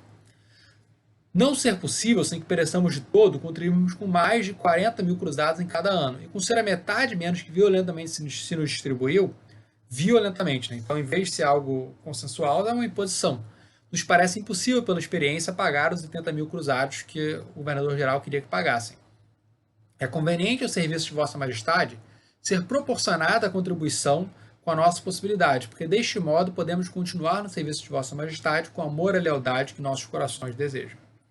Então, você está tentando porque você está reagindo a uma imposição, né? Enfim. E às vezes a reação podia ser, a reação da coroa a esse tipo de reivindicação podia ser bem mais bem dura, né? Como se o procurador da coroa fosse uma petição que a Câmara da Bahia pede para se extinguir a relação da Bahia. Que o tirar ou pôr magistrados não era coisa que tocasse aos vassalos. E se os ministros procediam como não devem, é Vossa Alteza, tomante da justiça, por quando não fora pela obrigação da dignidade régia, os castigara Vossa Alteza pelo seu natural. E assim lhe parecia que a Câmara da Bahia se devia logo responder severamente, de sorte que entendo aqueles vereadores que Vossa Alteza não tinha repartido com eles o cuidado de como há de governar a sua monarquia, que não podem ter voz mais que para a sua queixa. Só reclama não dá sugestões absurdas, como acabar com a relação. A que Vossa Alteza acudirá como príncipe, como pai, como senhor, quando justificado. Mas, no final dos contos, a coroa também não vai dar uma resposta tão dura, vai meio que ignorar o pedido dos vassalos e não vai dar o esporro que o procurador da coroa estava, que é um magistrado, estava pedindo, né? E aí, enfim, então, essa relação, ela tem momentos de imposição e tem momentos também de negociação e tem momentos até que é curioso, né? A coroa manda que se obedeça ao governador e a Câmara vai responder. Por carta de 9 de março do presente ano, nos ordena a Vossa Majestade que, enquanto o governador que for estar Antônio Souza de Menezes se detiver nesta cidade, lhe tenhamos todo o respeito, procurando que nela não houvesse desavença ou discórdia alguma. E ainda que Vossa Alteza não nos fizesse essa advertência, temos tanto diante dos olhos o bem e quietação do Estado, que não havíamos de permitir perturbação alguma, nem menos que se perdesse o respeito ao dito governador, porque sempre nos assiste a fidelidade, que sempre servimos a Vossa Majestade, assim na paz como na guerra, e a todos os governadores que vieram governar a Estado. Então o governador manda obedecer o rei manda obedecer ao governador, e nós falamos, olha, nós sempre obedecemos ao governador, enfim. Então você olha que coisa curiosa, né? Você tem que mandar o vassalo obedecer ao governador. Então eles não deviam ser tão obedientes assim, né? Então, essa obediência, né, ela também tinha como contraparte, muitas vezes, a resistência, né? Você vai ter uma série de revoltas no período colonial, inclusive muito mais revoltas no Brasil, na América Portuguesa, do que em Portugal. Por que isso, né? E aí você tem toda uma questão sobre as revoltas, né? Geralmente no colégio, elas se mantinham uma visão mais antiga que via as revoltas como uma espécie de movimentos nativistas, como pródromos, prenúncios da independência, né? Como se você pudesse achar antecedentes de 1822 na Guerra dos Mascates, ou Foram dos Amazônicos de Pernambuco, ou na aclamação de Amador Bueno, São Paulo, em 1941, e por aí vai, né? Foi uma tendência dos nacionalistas, no início do século XX, de ver essas revoltas que vão acontecer no período colonial, antecedentes da independência do Brasil Nacional, por aí vai, né? Mas isso é uma visão muito complicada, no final das contas, é uma visão errada, né? Não complicada, vamos usar o termo correto, uma visão errada, né? Essas fraturas, né, essas revoltas estão ligadas a conflitos internos das elites locais, ou entre conflitos entre elites locais e elites imperiais, né, enfim. E não era uma coisa que opunha o Brasil a Portugal, né? No final das contas, podiam ser uma oposição entre uma parcela das elites locais, aliada a uma parcela dos oficiais régios, contra outra parcela das elites locais e outra parcela dos oficiais régios, como acontece, por exemplo, na chamada Guerra dos Mascates, Fronte dos Mazombos. Né? Guerra dos Mascates é um termo dado pelo José Alencar, né, no romance histórico, e Fronte dos Mazombos, um termo dado pelo Evaldo Cabral de Melo, né, uma referência à fronda que vai acontecer, né, na França no meio do século XVII. Então, essas muitas vezes era uma questão de defesa da autonomia. Tem elites locais que vão defender a autonomia contra oficiais régios. Mas, no final das contas, raramente se questionava, raramente ou quase nunca se questionava a lealdade ao rei. Se dizia viva o rei e morra o mau governo, né? A ideia de que o rei deveria ser de que o rei era uma autoridade, o papel do rei como aquele que é árbitro dos conflitos, né, faz com que pudesse recorrer ao rei quando você tem conflitos locais, né, inclusive nessas revoltas. Então o conflito podia ser por causa da tributação, por causa de impostos cobrados em excesso, você podia ser por causa do comércio, podia ser por causa da mão de obra indígena, quem vai controlar a mão de obra indígena, vai poder escravizar os indígenas ou não, como aconteceu com frequência em São Paulo e Maranhão, né, em volta do Beckman, Maranhão 1941, uma famosa disso, ou por causa do autoritarismo de oficiais régios. Né? Tudo isso podia servir como estopim. Mas o ponto é que, na maioria absoluta das vezes, não se questionava essa autoridade régia. E muitas vezes, o que servia de base para essas revoltas era exatamente uma cultura política portuguesa, que legitimava uma resistência contra o autoritarismo contra um autoritarismo governamental. Enfim, vai se inclusive usar de base, né, as justificativas para a revolta portuguesa em 1940, né, para o golpe de Estado, que vai aclamar o Dom João Duque de Bragança como Dom João IV, rei de Portugal, em 1940. Né? E essa cultura política que legitima a contestação em Portugal vai legitimar também a contestação nas colônias, enfim, né, no ultramar. Claro que você não tem conflito só no Brasil, você tem revoltas também em Angola, na Índia, por aí vai. Né? Inclusive, você vai ter pessoas que vão vivenciar esses embates em mais de um lugar. Né? Você tem o Conde de Óbidos, por exemplo, que foi vice-rei da Índia, que foi depois de 1953. Quando ele chega no Brasil, ele está preocupado o tempo todo com isso na cabeça. Tem uma carta que ele fala assim, olha, agora, ainda mais agora nessa época, né, corta até a cabeça do rei da Inglaterra, então pode acontecer qualquer coisa aqui, né, enfim. Ele é um cara paranoico com isso, né. Então ele vai até, inclusive, ser muito autoritário aqui, prender gente só por suspeita que estavam planejando um golpe, uma rebelião contra ele, né. Então, era muitas vezes uma questão de manutenção da tradição, que você está tentando lutar contra pontos que eram vistos como inovações e manter uma autonomia através do equilíbrio de locais de poder. Né? Só que a situação colonial exacerbava o conflito. Era porque a dominação colonial era mais autoritária do que na metrópole? Talvez não. Então, acho que o principal era que, você tem uma tributação maior. Por que você tem uma tributação maior sobre a América Portuguesa do que sobre a colônia? Porque é mais fácil tributar, porque você tem uma produção muito maior para o mercado. E você tem que produz muito mais, uma mais-valia muito maior, porque você simplesmente pode explorar muito mais os trabalhadores, os escravizados, né, fosse de origem africana ou indígena, ou do que os camponeses portugueses.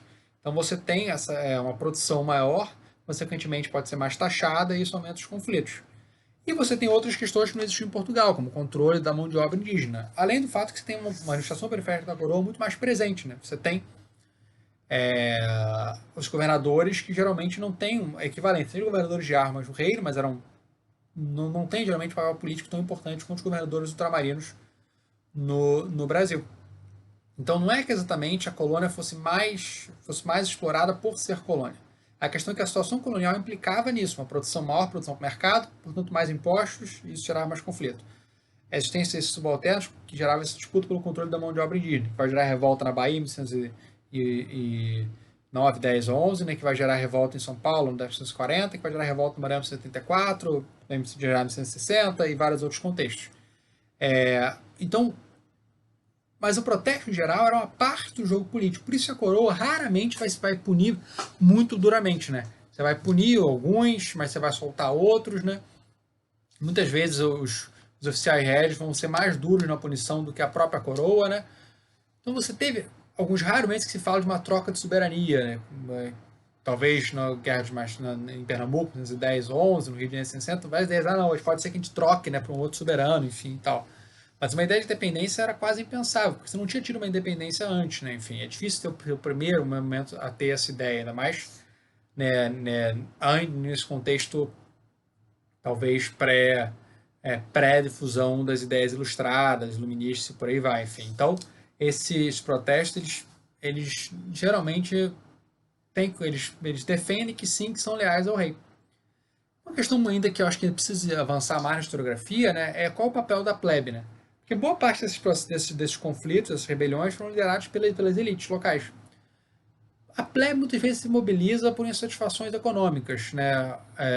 Momentos também para ver com tributação, momentos de crise, satisfação com o monopólio colonial, geralmente monopólio, por exemplo, da companhia de comércio, por aí vai. Mas é difícil determinar exatamente por que isso, qual a presença desses setores populares nisso, né? Eu acho que é algo que, mesmo porque a documentação é toda produzida pelas elites, mas que havia, inclusive porque para uma rebelião fazer parte era necessário mobilizar, ter efeito, é necessário mobilizar esses setores populares, né? Mas é difícil, eu acho que é uma coisa que eu acho que não só preciso ler mais, como historiografia precisa trabalhar mais com essa questão dessa mobilização popular, né? Eu selecionei alguns trechos que eu achei interessantes aqui, né? Enfim. A tirania impediu a chegada aos reais pés de Vossa Alteza, Vossa Majestade, os repetidos clamores deste povo, a quem a violência não permitiu fossem ouvidos, a apertada urgência das opressões que padecia, a quem o poder tirou a liberdade de sua notícia, ou seja, a possibilidade de comunicar com a coroa, e finalmente a impossibilidade dos meios ordinários, o recurso comum dos povos a seu rei e seu natural, já por cartas, já por procuradores, com o que o deste cidade recorreu nos anos passados a Vossa Majestade, a quem as danosas inteligências nessa corte negaram acesso e nessa terra a insolência tirou a vida. Ou seja, estavam reclamando contra o Salvador Correia de Sá em 1960. Então, dizendo, olha, a gente tentou falar com o rei, mas não conseguiu, então a revolta é meio que o último recurso que a gente faz. Então, a revolta também foi uma forma de comunicação e de ação no jogo político, né? Outros oficiais régios vão ver na colônia como algo inerentemente revoltoso, né? Aí o exemplo do Conde de Assumar, né? A terra parece que evapora tumultos, a água exala motins, o ouro toca desaforos, destilam liberdades os ares, vomitam insolência as nuvens, influem desordem os astros. O clima é tumba da paz e berço da rebelião. A natureza anda inquieta consigo e amotinado lá por dentro. É como no inferno. Então você vê como o Conde de Assumar, né, que já apareceu várias vezes no curso, estava insatisfeito com o Brasil tendo essa visão profundamente negativa daqui, né? Quem talvez tenha pensado mais na possibilidade de que as revoltas gerassem a sedição, a ruptura, né, da relação colonial com a coroa portuguesa, talvez fossem mais a coroa, o Conselho Ultramarino, né, os oficiais da coroa, do que os próprios rebeldes, né? Aqui esse trecho, por exemplo, depois, né, da rebelião de Pernambuco em 1914. Porque a conveniência que os vassalos do Brasil experimentam nesta negociação com os navios estrangeiros os faz desejar que lhe franqueiem os portos das nações estranhas, e aborrecer o governo que lhe o impede, e desejar outro que lhe permita, de que não pode deixar de se recear ou a ruína ou a divisão da monarquia, porque além de outros estímulos e motivos que tem para desejar governar-se sem subordinação a Portugal, que já começaram a brotar em Pernambuco, se lhes acrescer este que é comum a todos os grandes e pequenos, os todos os interessados em comprarem por menor preço do que necessitam para o sustento da vida, e para o luxo é muito para recear que aqueles vassalos cometam o desatino de se separarem da cabeça da monarquia, o que temem muitas pessoas prudentes que trataram e tentearam os ânimos daqueles vassalos. Então, havia o temor de que esse monopólio colonial gerasse o desejo, né, da sedição, né, de separação. Enfim, isso 100 anos antes, mais 100 anos antes da independência, né? Mas normalmente isso daí não parece tão claro nos próprios vassalos, é algo muito mais presente, né, nas falas e temores dos agentes da coroa portuguesa, né? Enfim. E aqui, por último, um da plebe, né? 1936, nos sertões, dos furores sertanejos de Minas Gerais, no dizer do Luciano Figueiredo, que é o principal especialista, né, de quem eu tirei essas citações todas, vários trabalhos dele, é o principal especialista sobre revoltas, inclusive recomendei um vídeo dele nessa aula, né? Fazemos saber a todos os senhores, moradores, assistentes e passageiros nas minas, né, assim brancos como mulatos e mulatas, e negras e negros forros, e assim toda a casta de gente, estejam aparelhados suas armas, homens, mulheres, brancos ou não. Olha que até inclusivo, né? Para defendermos é que não se paguem os quintos, por ser bem comum, porquanto o sertão não se tira ouro nele. E assim, irmãos meus, devemos defender este partido até a última gota de sangue, para não ficar por uso um tão grande tributo, para que não nos cavalgue o senhor Martinho de Mendonça como tem cavalgado as minas, por sermos gente de todas as cores. E se não fizermos isto, não ficaremos bem. Pedimos e mandamos ao coronel Silvestre Pinto, este faça saber a todos até onde puder chegar o seu conhecimento. Temos por notícia de que o sargento-mor José de Queiroz está para juntar as boiadas para Minas. E assim que esta vir, logo, logo se deixe disso de pagar os quintos. E não o fazendo, ou seja, se ele pagar os quintos, há de ser o primeiro que se há de esquartejar. Então, o interessante aqui é esse recurso a todo mundo, não só, né, às elites, né? Claramente uma coisa muito mais inclusiva, homens, mulheres, brancos, não brancos, negros, enfim. Então é muito interessante essa situação. Mas é relativamente rara, né, no período colonial. Então, para concluir, né, o que a gente pode pensar de todos esses idas e vindas, todas essas múltiplas relações complexas aqui, né? Era um governo consensual ou era um governo disputado? Eram os dois, né? Eram os dois. Era um governo fortalecido ou enfraquecido pelas restrições europeias e pela diversidade do ultramar, né? A visão do Antônio Manuel Espanha, dos trópicos, geralmente pensa no poder régio como mais fraco no ultramar do que no reino, sendo que no reino já era fraco. A visão derivada do antigo sistema colonial geralmente pensa do poder régio como mais forte. Mas acho que o ponto principal a perceber é que essa dicotomia ela é exagerada. O que você tem na prática é uma interdependência. A legitimidade para governar advém da relação com a coroa. Mas a coroa não consegue agir sem o poder local. Então o que a gente tem é um governo de compromisso oligárquico. Compromisso entre a coroa portuguesa, os oficiais régios, a administração periférica da coroa, e as elites oligarquias locais. Porque todo mundo, né, está numa cultura política que se baseia na lealdade ao rei. É difícil pensar a política de outra forma que não essa lealdade ao rei, embora esse rei também tenha obrigações com seus vassalos, uma relação contratual. É uma relação contratual que você pode ter visto de maneira mais explícita naquele documento que a gente viu no curso, né, por exemplo, do Domingos Jorge Velho, pro rei para o rei reivindicando o contrato que tinha estabelecido, enfim. Mas toda essa ideia de serviço do rei, do vassalo servir ao rei, implicava uma relação contratual, né? O rei também tinha obrigações aos seus vassalos, mas os vassalos também tinham obrigação de obedecer ao rei.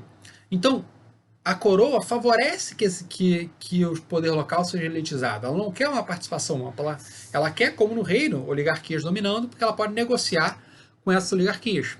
Então você tem uma divisão no trabalho de dominação. As oligarquias locais, elas controlam os produtores diretos, indígenas ou africanos e seus descendentes escravizados, enquanto a coroa portuguesa ela serve de suporte para dar legitimidade a esse tipo de processo, né? Então você tem uma negociação muito intensa porque os interesses são muito comuns na prática. A coroa, as elites oficiais, claro, sem divisão de interesse, né? A coroa também quer extrair recursos ultramarinos para a metrópole e extrai. Mas, por outro lado, as oligarquias locais não conseguiam pensar essa autonomia de maneira... como é que eles iam se organizar se não fosse essa relação com o rei? Então fica difícil pensar fora dessa relação com o rei. Você tem uma discussão breve, né? Se organizar como uma república, exemplo de Veneza, se parece brevemente, talvez pareça em Pernambuco no início do século XVIII, na revolta, né, do senhor de engenho contra os comerciantes de Recife, enfim. Você tem só precisar de trocar de soberania, né? França, Espanha, tem uma breve que se menciona isso também, mas na prática é difícil pensar fora dessa relação com a coroa portuguesa. Então, por mais que a coroa portuguesa extraia recursos do Brasil, quem é o sócio dessa coroa portuguesa nessa extração de recursos? São as elites coloniais.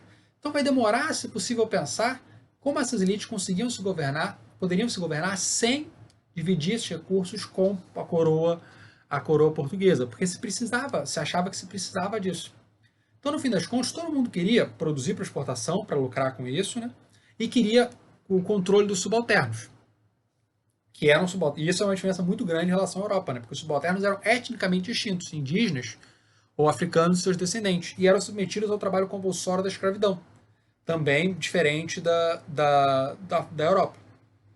Então, eu acho que havia, claro, uma diversidade de interesses. Os interesses não eram exatamente iguais, mas você tinha uma parcela suficiente comum de interesses porque todo mundo queria manter as sociedades que eram hierárquicas, que eram excludentes, que eram violentas.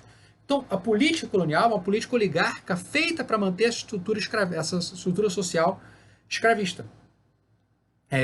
Que vai produzir para exportação, mas que vai produzir também para o mercado interno e que no fim das contas que a coroa também quer favorecer essa produção para o mercado interno, porque precisa alimentar a população para evitar falta de comida, porque falta de comida gera conflito, gera motivo de subsistência e por aí vai, inclusive vão acontecer nas minas, né? Enfim. Então, o ponto é que pensar numa posição metrópole-colônia é uma questão muito século XIX. Porque durante a maior parte do período colonial, o que você tem é uma união de interesses entre as elites locais, as oligarquias locais e a coroa portuguesa para explorar a maior parte da população. Isso, claro, enfim, vai continuar, né? O que você tem, essa dominação oligarca, né?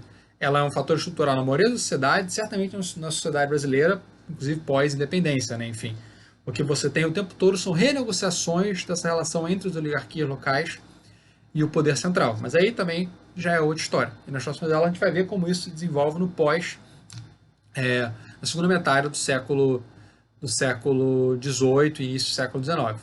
Então é isso, pessoal. Obrigado e até a próxima.